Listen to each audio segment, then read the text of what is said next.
Hey, what's up you guys? Welcome back to my channel. If you're new here, my name's Lauren. Thank you for being here. And it has been exactly 32 days since I last uploaded a video, and a lot has happened this month. So I'm gonna kind of go over all of that, and this is also gonna like feed into a hospital vlog because I need an intro for that. So yeah, if you're here for just like the hospital vlog part, it's coming later. Hold on, this is very shaky. Okay, so to preface the hospital vlog part, as I kind of talked about in my last video, I've been having a really rough time with my health recently. The past like 3 or 4 months at this point, I have just felt like I've been in a really bad flare-up, which at this point I'm kind of concerned that this is becoming more of a new normal for me. So it started with my POTS symptoms. I was getting really dizzy all the time and I was passing out like a lot more. And okay, sorry, I had to move because I was using my cat's tower as a little tripod stand, and he didn't appreciate it. He was going a little crazy. Let's see if he settles down or if I have to kick him out. Nope, I have to kick him out. Okay. Anyways, like I was saying, it started with my POTS like flaring up really worse than it ever had.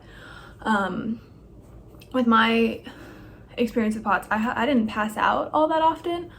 I would just get really like tachycardic, my blood pressure would drop, but I would like have that pre-syncope but not actually passing out. I started actually passing out frequently, and I was so dizzy I couldn't really walk around my house without using my like little IV pole for like a walker, or like it wasn't good. So when all my POTS stuff started getting worse, I tried to get an appointment with cardiology. I'm like between cardiologists right now, and the lady wanted me to do like a video visit in like 3 months, so that wasn't really working. And my hematologist is thankfully very good about POTS. Like, he treats POTS patients in his clinic because it's a hematology and infusion center, and it's also a cancer center, but it's a private practice. So I went in and saw him, and he has like started putting me on IV fluids more frequently because at the hospital I'm a patient at, it's not in their protocol to do IV fluids for POTS patients because my hospital is such a big like destination hospital for a lot of things. They don't have the chairs to put people in for like saline infusions or fluids. I'm really out of breath, so I'm sorry that I'm breathing like this, but again, I'm having a really bad flare-up, so having a lot of breathing issues as well. It's not COVID though, don't worry. So yeah, he started doing that, and like that was helpful, but I was only going once a week for fluid infusions.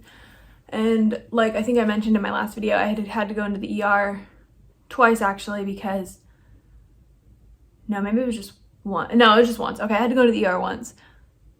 No, it was twice. I went in twice because at first we weren't sure if it was like a brain thing because I kept passing out. I was really dizzy, and like we thought it was POTS, but like my primary care sent me to the ER just to make sure there wasn't anything going on with my brain. So I had a brain MRI, and they found something on the bottom of my brain that they couldn't really see because it was more in my cervical spine.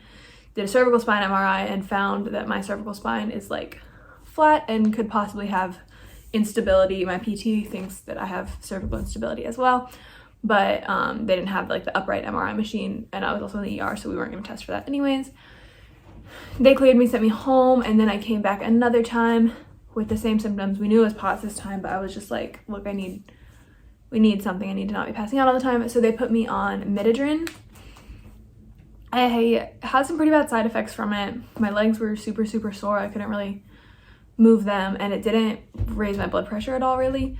And so then they put me on the Florinef. I was allergic to that. Back to square one. Now I'm waiting to get a port put in, and I'm just gonna get fluids more frequently because that seems to be the only thing that helps. And I got some cool compression socks now. But anyways, while all this is going on, my stomach starts to get worse, and I'm relying on my tube feeds a lot more and running them at a slower rate. I have a G-tube, and when I got my G-tube placed, I got that little muscle between your stomach and your small intestine cut, so like fluids can kind of flow through it like to a point, like not all the way cut, like it's still kind of closed, but kind of there's a little cut in it, so like some fluids can flow through if my stomach isn't moving, because I have gastroparesis, if you didn't know. That started to give me a lot more pain. I always have a lot of pain in my stomach and my side and my back when I eat, and that pain just started getting a lot worse, and I wasn't able to tolerate any fluids or feeds through my tube or my mouth. So then I was like on 2 weeks with no nutrition, which is where we're getting into the hospital part. So I was on 2+ weeks of no nutrition and hardly any hydration. I was going into my infusion center to get like IV fluids, and that was helpful to like keep me alive. But it was kind of to a point where my doctor, my primary care doctor, and my GI were like, go into the emergency room to get an NJ tube placed so that we can get you some nutrition while we figure out your stomach. That was a good plan and all, because my primary care doctor doesn't have admitting privileges to the hospital, and I found out my GI also does not, because it's kind of like a temporary GI. She's a PA, and I got referred to her for someone to manage my GI care closer to home, and now I'm waiting to get into a bigger hospital about an hour and a half away that has really good GI doctors. So she was just kind of like a temporary person when she found out that my case was a little above her pay grade. Those were her exact words to me. I'm not trying to be rude or anything. She's really great, but she couldn't admit me to the hospital either. So she sent me to an ER at the Raleigh location of my hospital, and I had never been there. I had only been to the children's hospital, and I wish I had just gone to the children's ER instead, because I'm still treated at the children's hospital. But she sent my like referral to the ER so that they knew I was coming to the Raleigh hospital, which was such a bummer. And I went in, I got there at 6 a.m. and I got admitted around 10 a.m., but I had to sit in the ER until 9 p.m. before a room was available for me. And now I will put in all the hospital vlog part here.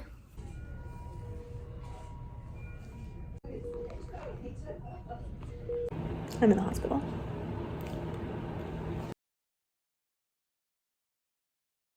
Good morning, it's actually 12:30, so good afternoon. As you can tell, I'm in the hospital. So I think I've talked about a little bit how I've been having really bad like health flares and stuff, and then went to Disney. I did vlog there. I didn't post anything yet. Not sure if I will after this, but things just got so bad, and then for the last 2 weeks, like I wasn't tolerating my G-tube feeds anymore. I was really dehydrated, and so now I'm here, and we're gonna try we tried some new meds last night that didn't work, because I spent the night last night. I went to the ER at 6 a.m., got brought up to a room at 9 p.m., and now we're just kind of trying some things. We're gonna try one more motility med to see, because my stomach is just completely not moving anything through it anymore. I've had to just drain everything that I've tried to eat or feeds I've tried to run. We're gonna try that and then go from there. There's talks of a different type of tube. I might be getting a J placed while I'm here. Not sure if it's gonna be a GJ or NJ, probably. Not really sure. So we're just gonna kind of go from there and see what's going on. I'm at an adult hospital for the first time and I don't like it. I miss the children's hospital. And I really want to just go walk around, but my nurse said the doctor has to say that I'm allowed to go off the floor with my mom.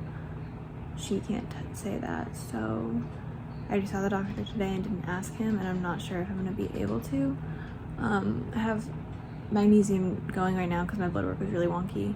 A lot of things, I'm just malnourished. A lot of my electrolytes are off, so I've got magnesium running right now and fluids. I had to pause my feeds because I still wasn't tolerating them. I just haven't taken them back down. And yeah, later when my dad comes back, maybe we'll get to go walk around, hopefully. I'll see if he can ask somebody if they'll let me go off the floor. But that's kind of what's going on, and I'm gonna vlog a little bit more while I'm in here. It just was really hectic yesterday in the ER because I was in an adult ER. I had like a little curtain room and I felt horrible. I didn't want to do anything. And yeah, my mom just went down to get her lunch. I just ordered some lunch. It's like mashed potatoes and ice cream so I can drain it. But yeah, my room also doesn't have a window, which is really unfortunate. Okay, so as a lot of you know, not a lot of interesting things happen in the hospital. So me and my mom played a lot of card games. My sweet mom spent most of the time that I was there with me, like literally 4 days after she had had chemo, and I was very thankful that she was there. But right now we're just playing this game called Sleeping Queens. It's kind of more of a kid's game, but we've been playing it since I was little, and it's really fun, and it kept us entertained for a good while, so that's kind of what we're doing now.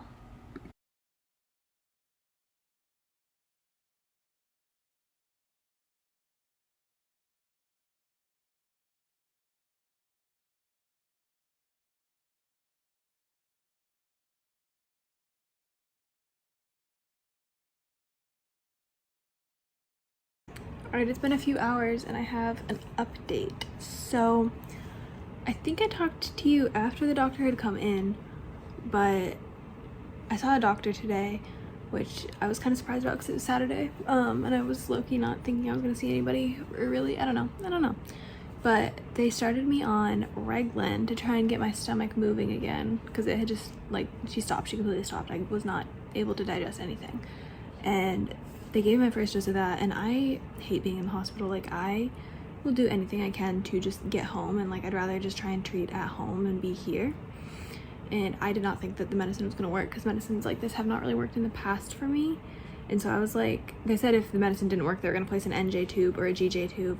So I was like making a game plan, like, all right, how can I get that really early in the morning so I can go home tomorrow night and not have to be observed another night? Because they had already said, like, basically you're staying here tonight either way. Which is fine. I've only been in one night. But I think it worked. Like, I took it through my IV, so it like started working really quickly. And I felt like a lot of cramping in my stomach and intestines, and definitely they started moving. My intestines started moving, and my stomach, I believe, did too. I ate some gluten-free pretzels to try and see if that, like, if my stomach could handle it, and it did. I didn't throw them up. First time I've eaten in like 3 weeks without throwing up. Still really small amounts, and they can't run my feeds again until 9 o'clock tonight because when I was admitted yesterday, I said I typically run my feeds overnight, and they were like, okay, we'll put it in your orders from 9 to 9. And I can't try them sooner than that because the nurse was like, well, the doctor put in 9 p.m. to 9 a.m. is when you run your feeds. So whatever, not mad about it. I'll try it again tonight. And if it goes well tonight, fingers crossed, I'll get to go home tomorrow. And I really would like to go home tomorrow. And I know it's not like, if I go home tomorrow, it's kind of like, it's not fixed. I just need to be able to tolerate enough feed to keep me alive and keep me stable. And it's still gonna be a lot of like follow-up care with like my primary, my integrative med doctor, my infusions doctor, and then my GI. So that's kind of what we're doing. My mom left, my dad came in. I don't know if I told you, but Pepito was here this morning. He couldn't stay last night because I didn't get up to a room until 8:45, and visiting hours end at 9, so whoever was with me had to be in this room to stay overnight. Now that I'm an adult, they had to be in here, so my dad ended up staying because Pito wasn't able to get here. And then he works from 12 to 9 today, so he can't stay here again tonight, which sucks, but it's okay. I got to see him this morning before he had to go to work, and that was nice. And my dad's here. He just went down to get some snacks from the cafeteria because I'm not allowed to leave my floor, which is unfortunate. But yeah, that's our update. Also, now that I'm in the adult hospital, I'll give you a little room tour. I'm unhooked from everything right now, which is nice. I've got a little break going, but let's go over here. Okay, so here's the door, and when you walk in, there's like a curtain and this sink with a little mirror. And then you walk in, got the sharps, that whole thing. My bed set up, little table over here. This is just the bathroom. It's just got a toilet and a shower in it. And then I've got my guest bed, another little chair, this little board that no one actually wrote anything on, and here's what you can see from my window. The sucky thing about this is this hospital just got like a brand new tower belt, and it's like so nice. The rooms are like gorgeous, and I got put in the old tower. But this room used to be like, it's not big, but it used to be like a shared room, and with the new tower, at least I have my own room. So count your blessings, I guess. Hello again. It's been a few hours and I ate this whole bag of popcorn and I didn't get sick. And now I'm drinking a Coke. I ordered my dinner. I'm still unhooked, which is really nice. I have to start running my tube feeds again at 9 p.m. and I think I get more fluids then too, and possibly more other things depending on how my blood work looks. And I don't know if I mentioned I got magnesium and potassium today because those are both low in my blood work. But yeah, so my dad just went down to the cafeteria to get his dinner. He's staying here for a while, and then my mom's gonna come back for the night since Pepito has to work. And yeah, I would tell you more, but there's not a whole lot to say because not a whole lot happens in the hospital, especially on the weekends.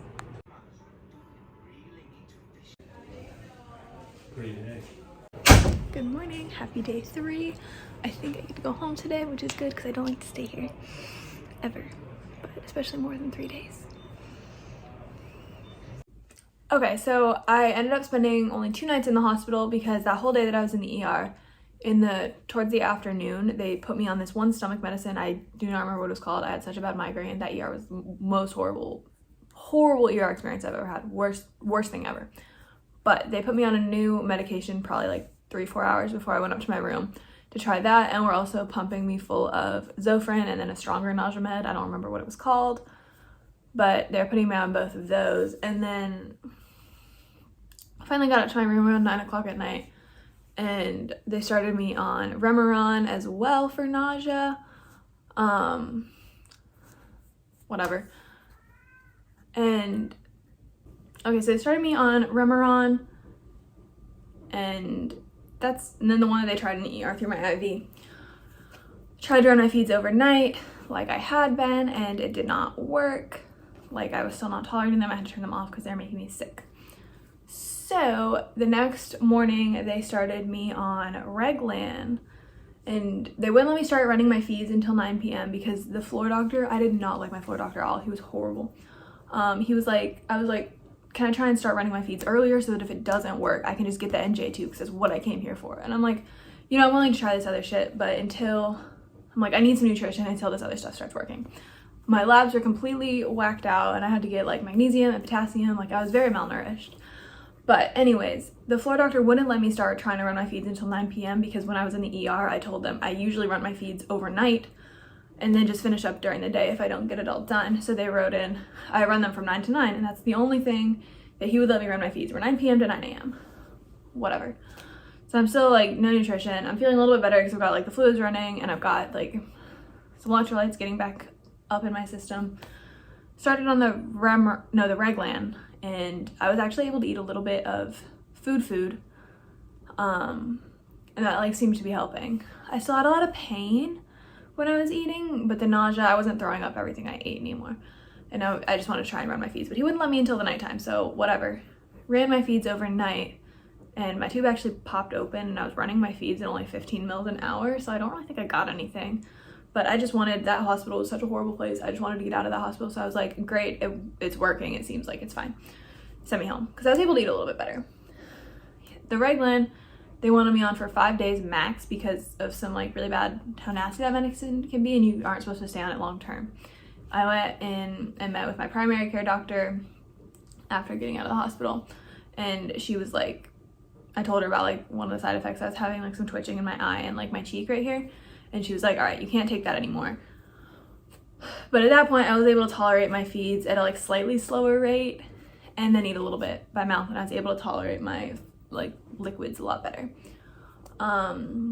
She took me off the Reglan because I was having problems with it. The Remeron didn't help, so I'm not on that anymore either. And now I'm just kind of back to square one, I guess, because I think Reglan's been getting out of my system, my stomach has like completely slowed down and stopped again. So I'm kind of at a point where I can still tolerate like clear liquids, basically. Like if it's thin enough, I can tolerate it.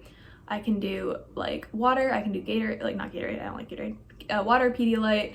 I can do coffee with oat milk because oat milk's really light. But then I do actually have to end up draining my coffee about half the time, like drain it out of my tube.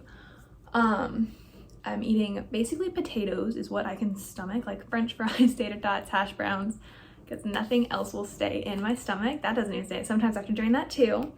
I've tried some soups. I've tried some veggies. It's not working out for me. I've tried running my feeds. It's also not working out for me. And that's where we're at now. But yeah, anyways, all that to say, I'm still not doing the greatest health-wise, but we're starting to make progress. I've got that referral into a really, really good hospital, and they're going to hopefully work on things like either trying a gastric pacemaker. They're also going to look at things like compression syndromes, like as to why I have this horrible pain when I eat that's not really related to the gastroparesis, it doesn't seem like, because it's like a different kind of pain.